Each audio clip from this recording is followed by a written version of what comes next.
I'm showing up in a helicopter, so I think that shows who runs business around here and who's the biggest and best business in the UFC welterweight division right now. I'm blessed, and I'm here for a reason. I know this is God's plan. A bunch of the fans have been saying this. Bilal Muhammad said it. Gilbert Burns has said it. A lot of fighters seem to think he's about to retire. What's the parameters for these guys coming out and saying this guy should retire? There's no consecutive losses. He's been out for a little bit of time, had some legal trouble, had some potential health issues as well that coincides with the legal trouble. So what are these guys looking at that go, yeah, if he does lose to Leon, then he should retire? What if it's a really close fight? And it entirely could be like a really close fight. What, he retires after a close fight against the champion of the division? Both of his title shots were kind of close, really. I mean, that's the reality of the situation. He wants to fight for the belt. And if you lose in your third, how many people in the UFC get 3 title shots? Bloody nobody. Like Vitor Belfort. Chael Sonnen. Like, it's very rare to get 3 title shots. I'm more in line with you. I don't necessarily think he's going to retire, but it's probably going to be his last title shot if he doesn't win the belt. Colby Covington has always been about getting the biggest fight possible every single time. Like, you can look at who he's fought: Usman, then the Woodley, massive rivalry, then Usman again because he gets another shot, and then Masvidal. That's like the last 4 years of his career. When you're Colby Covington as well, having fought the guys that he's fought over the years that he's done, and also that his whole kind of character development and this idea that he had to become someone else to get these big fights, you're not just going to throw all of that away for taking fights against surging contenders that you don't really need to take. And I think that's what the guys like Bilal and Gilbert are getting upset about, is that, oh, he should retire because he's not fighting us. It's like, actually, no, he doesn't have. It's not a knock on him either to say he wants big fights, because that's what a lot of people do, especially at his level. Like, Conor's clearly done that. Yeah, I mean, also, what is the alternative for Colby when you look at it? You do what Tony did and you start fighting those contenders, and you probably start losing to them because you're at the end of your career, and then all of a sudden you're on a big losing streak. I think the only way where it makes sense is if he's like gassing out. Like, all the things you know him to be are like falling apart at the seams. Yeah, it's crazy that people would be making those assumptions prior to the fight as well, on the build up to the fight, that they would go, oh, he should retire after this. You gotta realize that everyone who's said that he's going to retire is also a welterweight. I'm sure Bilal, after he got his title shot taken away, would love the idea of him retiring, because that's one more guy out of the way, especially if this fight ends up being close. He doesn't have a big enough star to dictate what he wants to do, but Colby absolutely has. He's proved that with 2 big pay-per-views, maybe even 3. Was Masvidal a pay-per-view headliner? Yeah, exactly. That's mental when you put it that way, that Jorge Masvidal and Colby Covington main evented a pay-per-view without a belt, and it was entirely based on their feud. 2 guys that have been around forever, that are at the tail end of their career. They're not even surging contenders or anything. And I think it is now at that point with Colby as well, where yes, he was very controversial few years ago, and he did what he needed to do to get to the spot that he wanted to get to, but it's been such a long time now. People, I think, are now more sentimental for that silly nonsense that he was doing a while ago. No one's taking it seriously because the man himself has admitted that he's not taking it seriously, and now the fans are kind of just jumping more on his side. I mean, I know a lot of people are saying, oh, this is a bullshit title shot, but Colby is a really good choice, because the narrative was always, if Usman wasn't around, Colby would be the champion. With Colby, it's almost like the Chael Sonnen effect in a way, in that he has got the 2 losses to the champion, but somehow he's still kept every bit of fan support and in some ways belief that like he's still as good as he was. Because he's been smart about his career though as well. He pulled out the heel stuff, and then when he realized that was starting to sink, then he goes, oh no, I was just making it up, you know, my career was in trouble. If you're to say outside of Poirier, that is an interesting question. Who else would it be? Because for me, nothing else is popping up. Maybe, like, I doubt he would want to do a Gilbert Burns fight. Now that Hamzat's moved up, I think that's off the table. That's the fight everybody wanted to see. Like, that would have been one of my favorite fights to watch. Well, why don't we have a chat about how do we think the fight's going to go? I imagine that it would go fairly similar to the Usman fights as well. Again, the big question is, what does he actually look like, having been away for so long? Is it a tell if he doesn't talk a bunch of trash? Because usually when people do talk a lot, a huge part of that is confidence, right?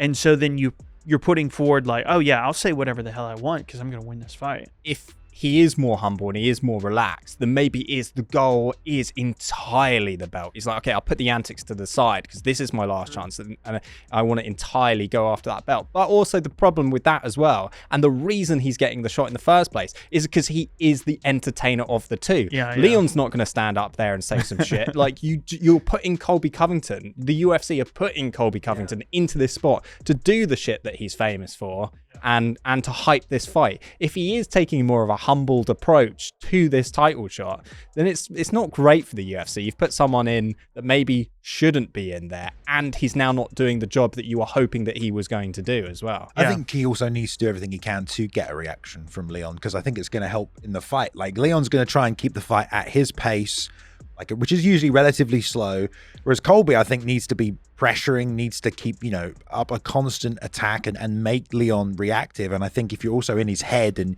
you frustrated him a bit, that's only going to help that kind of a game plan. But that's the great thing about Leon Edwards, though, as well. I think it's really hard to get in his head. Because he grew up on the streets, Birmingham, and he was, bullied. And he's just like, fuck that. Maybe that contributes to the way that but from a fan's perspective, it does seem like that. It does just seem that he has been always really level-headed. Even, to be fair, even when he was attacked by Masvidal as well, there was an immediate reaction to being punched in the face and cut up and stuff. But following that as well, he has always been somewhat calm. Oh yeah, of course, that's one that I want to get back. It's not like he's throwing dollies at buses to try and make that fight happen. Like the cloth from which he's cut, is it? Oh god. But that is true. Like, if you can, that's literally what happened in that title fight. He maintained composure and belief in himself to the last 30 seconds. Where he was still able to knock him out. So I think that's the biggest question coming into this. Is this going to look more like that second Usman fight? Because he did an amazing job of stuffing takedowns from Usman. So you would think, it would be a similar level. But there's also this whole confidence game that was even happening in that second fight because of the whole headshot dead on enemy territory. Exactly, yeah. Here in London, it's like... It's a ton of pressure. Colby might have a lot of confidence coming into this one. But he's never had to reconcile with the fact that he's been knocked out like Usman did going into the second fight. I mean, some fighters just change after a loss. Sometimes they just do, It's kind of crazy just looking at the record that Colby won the interim title at UFC 225. That's almost like 100 events ago. It's not. It's like 75 events ago, but it's ages ago, dude. Yeah. Like, do you know what I mean? Like, and he hasn't fought 5.5 years. Yeah, he hasn't fought since 272. That was like 20 plus events ago as well, which is crazy to know. But I think matchup wise, the wrestling, you guys keep bringing it up. I think it's important, but I also think the fact that Colby is a southpaw pressure boxer is also going to give Leon a bit of problems. Like I said, Leon does best in that neutral range where he can keep the fight where he wants it. And if Colby's constantly stepping inside of that and putting pressure on him, if Leon is the guy going backwards and counter-fighting, it's going to be a very different fight than if it's neutral in the center, where a lot of Leon's fights have been recently, and he can get the kicks going. So I think if Colby can keep the offense and can keep the pressure with that southpaw boxing style, I think he can give Leon at least some problems in a way we haven't seen Leon deal with before.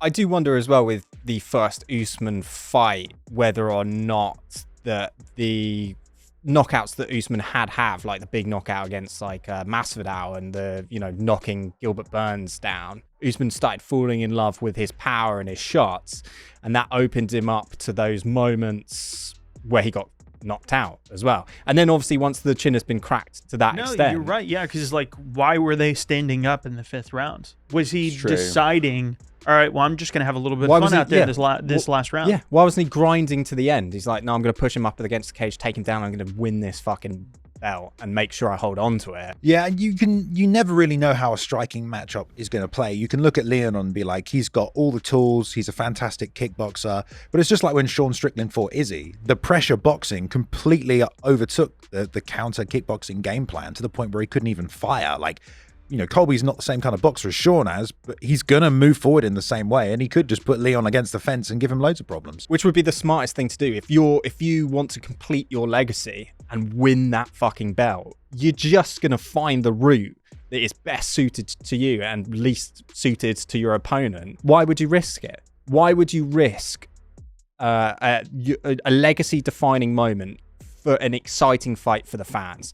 he doesn't need any more exciting fights. Colby doesn't need any more exciting fights. He just needs to win that belt, and then he can do whatever he wants to do. Whether that is retiring after that or going up for some sort of super fight, he's definitely not going to defend the belt if he does win it, or at least I don't think that he'll defend it. Oh, you don't think so? I don't think he would. I mean, who would he defend it Bilal. against? I don't think he'd take that That would fight. be a good against Colby. fight. I think it'll be good trash talk. Maybe he would. Maybe that's the type of person that Colby is. He's not going to take the contendership fights, but he will defend the title. I don't know. That would be the reason I would say he would keep the belt, because outside of Dustin Poirier, there aren't really that many interesting fights. So it's like, well, I'll get pay-per-view points, promote the shit out of it, just do the whole thing, like really, really dive into the shtick. Say I'm the king of the division. I've made it great. I'm here to stay, like something of that nature. He could do really well as a pay-per-view headliner, as a champion. I think he could do really, really well. Well, and clearly the support's there. Well, definitely compared to fucking Leon Edwards. Yeah. Like, let's be honest. Like, the head kick is awesome. And the reaction. No, I'm just saying, like, the head kick was amazing. It's our champion. Yeah, the head kick was amazing. The And title stop there. defense against Usman was great as well, because he cemented that as well. But actually, do you want to see Leon, as just fans for the occasion of it, do you want to see Leon Bilal? I think Leon is such a good fighter. I think he's a brilliant fighter. But he's not I don't want to say outside of that head kick, I don't think he's the most exciting, explosive fighters. In regards to like moments in fights outside of that head kick, and getting fucking smacked by Nate Diaz and rocked through the back of his skull, what other Leon Edwards moments can you point to and go, wow, what a star-making moment that was? I wonder how much of that is just fan support, though. Because, I mean, you think of Chael versus Silva, the first fight. Normally, people would boo the shit out of that fight. Normally, they would, because it was just a ground battle. And he had some awesome moments on the feet. Not to say there wasn't, like, a moment where he dropped Anderson. But most of the time was just been on top of him. Ground and pounds, light pitter-patter. I suppose at the same time, though, no one had ever seen that happen to Anderson to that degree. Like, he'd like dominated him on the ground as well. So in a sense, that is an exciting thing to be witnessing. The best middleweight champion ever getting taken down and held down for 5 rounds. Like, if it was just some guy you didn't know doing that, I think they would have reacted, and certainly some moments, because he did drop Anderson. But most of it, I think people would have booed. Just like you see it all the time, where people are going crazy. Like, what was it the other night? Sean Brady. Amazing performance. Like, I know a lot of people don't like the ground game, but he was moving all over the place. He was working him, transitioning all through different spots, and ended up getting a submission. And people are booing the whole time, because the difference is like the fan investment. And I don't think, like, there were probably really great points where, like, you look at that Nate Diaz fight, if he had fan support, that people would have been behind him, because he was kind of putting on a masterclass there. The way he beat Gunnar Nelson here in the UK and was getting booed was really impressive. He took him down and he beat him at his own game. Like, that was amazing. I think the difference is 100% fan investment. And then, of course, case in point, Colby Covington. Like, he's had some incredibly entertaining fights, but I don't think that there's too much that you could look at that Masvidal fight and be like, oh, wow, there's some really exciting things going on inside the cage from Colby's perspective. I think you're right. I think he does have moments in there, but there hasn't been like a... The fans just never gave a shit. Yeah, they just never, when he was able to sweep Diaz down and make him look like a child. But again, like, Nate Diaz stole all of that by rocking him right at the fucking end. Thank you for watching this little mini pod today, guys. If you want the full unedited version of these discussions, all you got to do is click the button down below. It says join. You can join us, become a member of the team/family, and get access to the unedited podcast and some other shit, Jason. We like to do a bit of writing on this channel, and we do that on Tuesdays every single week. So if you hate our ideas, tell us they're shit live in person. If you like our ideas, tell us they're awesome live in person. So yeah. come join us every Tuesday. Right.